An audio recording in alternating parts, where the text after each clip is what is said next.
Hello दोस्तों, नमस्कार। Welcome to this video. उम्मीद करता हूं आप सब बहुत बढ़िया होंगे। तो साथियों, इस समय आपके जीआईसी लेक्चरर के फॉर्म को अपडेट करने की जो सूचना आई है उसको लेकर के आप सबके मन में बहुत सारा कंफ्यूजन है। यहां पर देखिए, उत्तर प्रदेश लोक सेवा आयोग की साइट खुली है। इस साइट के माध्यम से आज के इस वीडियो के माध्यम से आपके सारे डाउट्स एकदम से क्लियर करने वाला हूं कि किनको इस फॉर्म को अपडेट करना है, किसको नहीं करना, और करना है तो कैसे करना है। यहां पर देखें, एक विज्ञप्ति ये है, यहां पर लिखा हुआ है भैया कि नोटिस रिगार्डिंग एडवर्टीज, ये फला फला फला इतना है, जो कि इस पर से ये सब सारी चीजें हैं। इसमें सब्जेक्ट भी दिया है sociology, economics, civics, English, history, Hindi, Sanskrit. तो करना है कैसे, इस पर भी बात करूंगा, और किसको करना है उस पर भी बात करूंगा। अगर नहीं करेंगे तो क्या होगा उस पर भी हम बात करेंगे। यहां पर देखेंगे, जब आप इस नोटिस को खोलेंगे तो आपके सामने ये विज्ञप्ति निकल करके आएगी, और अगर इसको आप पढ़ेंगे, हालांकि हम जानते हैं कि आप पढ़ चुके हैं, इसमें सारी चीजें आप लोगों को बिल्कुल स्पष्ट दिया हुआ है।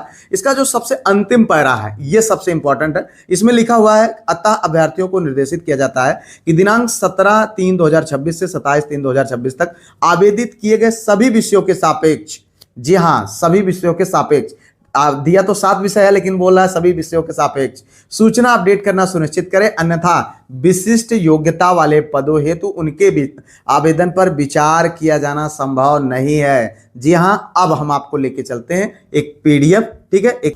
उसके बाद आप ये विज्ञप्ति देखिए, यहां पर है ये आपका जो वैकेंसी आई हुई थी जीआईसी प्रवक्ता की, उसकी ये विज्ञप्ति है। इसमें अगर आप देखेंगे तो जो 7 विषय आपको वहां पर जिक्र किया गया है, किसको फॉर्म भरना है, जिस चीज को लेकर के आपके मन में बड़ा कंफ्यूजन है। तो अगर हम यहां पर देखें, सबसे नीचे चलते हैं, यहां पर देखें जहां पर विज्ञप्तियों में जो आपका विवरण दिया हुआ है पदों का, तो यहां पर देखिए पदों का जो विवरण है, ठीक है, ये है आपका कंप्लीट पदों का विवरण है, ठीक है। लेकिन फॉर्म किसको अपडेट करना है उसको आपको समझना भैया। देखो यहां पर ये है 7 विषय, ये 7 विषय हैं, इनके फॉर्म को अपडेट करना है, जिसमें लिखा प्रवक्ता, स्पर्श दृष्टिबाधित राजकीय इंटर कॉलेज, ये 7 विषय हैं। देखें, हिंदी, अंग्रेजी, नागरिक शास्त्र, अर्थशास्त्र, संस्कृत, इतिहास, समाजशास्त्र, ये 7 विषय हैं। इन 7 विषयों के सापेक्ष में ये 9, 5, 6, 10, 3, 6, ये जो कुल मिलाकर के 45 सीटों के लिए जो आपने फॉर्म भरा था उसका फॉर्म अपडेट करना है,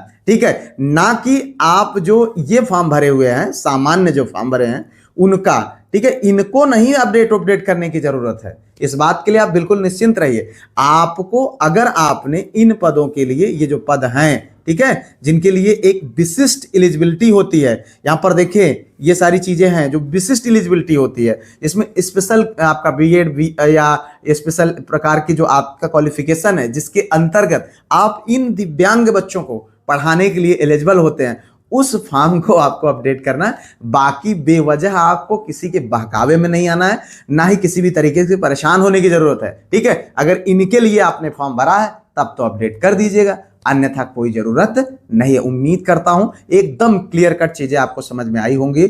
उससे पहले आपको मैं ये कहना चाहूंगा, आप अपने जीआईसी लेक्चरर की तैयारी कर रहे हैं तो जीआईसी लेक्चरर में जीएस बहुत बड़ा पोर्शन है। उसके लिए मैं लगातार आपके लिए वीडियो प्रोवाइड कर रहा हूं। करंट अफेयर की डेली मॉर्निंग में क्लास हो रही, शाम को आपके जीएस की हो रही, तो उसका जो पीडीएफ ग्रुप है उसको आप आराम से ज्वाइन कर लीजिए और अपने जीएस की तैयारी के लिए बिंदास रहिए, ठीक है। चिंता मत करिए, आपको सकारात्मक और सही तरीके से सारा मार्गदर्शन मिलता रहेगा। उम्मीद करते हैं सारी चीजें क्लियर हुई होंगी, और वीडियो को लाइक, चैनल को सब्सक्राइब, हाइप, शेयर कर लीजिएगा, ठीक है। मिलते हैं किसी और वीडियो में किसी और टॉपिक पर, तब तक के लिए जय Hind, Vande Mataram, best of luck.